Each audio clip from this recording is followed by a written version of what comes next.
when I started way back when, there wasn't courses or university that you could go to. Most of the people that were doing that were just hobbyists who were just super nerds who loved games, and they just taught themselves how to draw or code or whatever. So back in the day, I used to draw on an art package called Deluxe Paint on the Commodore Amiga. And this is going way back for maybe some of your viewers, but and I was in demo groups across Europe, in Denmark, Germany, Sweden, and whatnot, and that's what I used to do.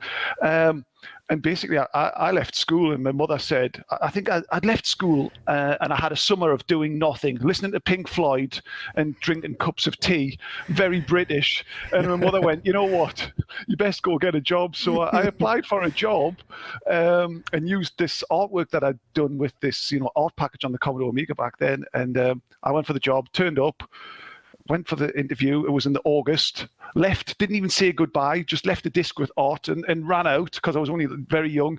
Yeah. And about 3 months later, I got a letter through the door. 3 months later, saying, by the way, you've got the job. And that's it. That's how I got in. So it would be very different to getting into the industry now. But talking about culture, we mentioned about Dark Souls and people invading and toxicity there.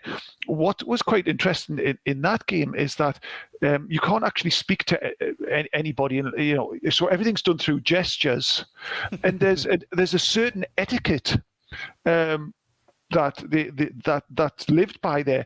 And there's a part of the game where you can go where there's a little arena, and it's not a game mode, but people can go there up to 8, and there's a leader who own the session will point to say you, and then you would get into the arena, and then would point to another person, and then that person would get into the arena, and it's called a fight club, right? And then those two people who have been selected fight till one dies, but then everybody claps because you have like a little audience around, and then the leader then points and says, now here's what, if somebody from the crowd was to jump in and start joining in, it's unwritten anywhere, but the rest of the crowd would mob and kill the person who violated the rules.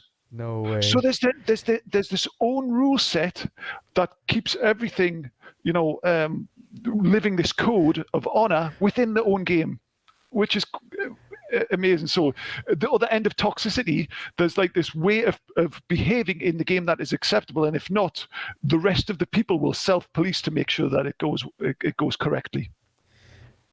Remember, if you're getting toxicity from somebody, if you haven't done anything wrong yourself, then don't take it on board that you're the problem. That's the most important thing. I think it's, and go and do something else for a little while, and try not to spend too much time ruminating on what people say or do that might make you feel bad. Because just like you said with your story, you got grief from somebody, and they were giving their grief to you because they had a bad day, and it may not actually have been linked to anything to do with the game that you've played or how well you've performed.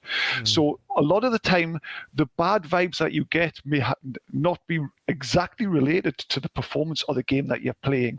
But the most important thing is everybody should be playing games and enjoying the games that they play and making them feel happy and feel better, and go to that place as often as you can.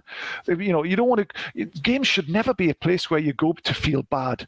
All my career, for all the years that it's always the place I go to play games to feel good and a little bit better, and hopefully enjoy it with others. And that's what people should be doing if they're feeling a bit down with toxicity in the games.